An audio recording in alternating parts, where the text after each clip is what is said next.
سلام سلام البنات، واش راكم؟ ان شاء الله تكونوا كامل بخير. انا صافا الحمد لله. اليوم حنشارك معكم قهوه النفاس تاع بنت اختي، ربي يحفظها ان شاء الله، ربي يعمر حجوركم كامل، واللي مازالت مزوجتش ان شاء الله كامل تتزوجوا وتجيبوا الاولاد كما يحب خاطركم. انايا في القهوه لبست هذه لاغوب، درناها في شهر مارس، سي بوغ سا لبست لاغوب قطيفه، ان شاء الله تكون عجبتكم. وهذا هو المكياج الخفيف الظريف اللي درتو. خليو لي في الكومونتير الا كان عجبتكم لاغوب ولا لا. حبيبات قلبي، درتكم هذا الفيديو باه تهزوا كامل الافكار. هي عرضت جوست هنايا، دارت قهوه جوست لصحاباتها، لمتهم واحد 14 ولا 15. تبعوا الفيديو الاخير حتشوفوا كل شيء.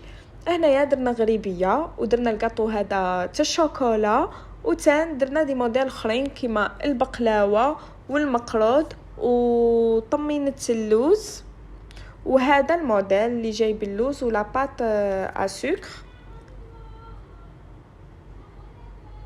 والمخبز اللي فيه الاشكال كامل تاع لي بيبي بنين خلاه.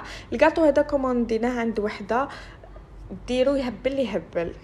وهنايا درنا في الصماد، درنا المحلبي والفريزيه صحتهم بدني عدلتها، سامحوني هنايا كاينه شويه روي. وفي الليل بديت نسجل الصينيات، درت 3 مجامع،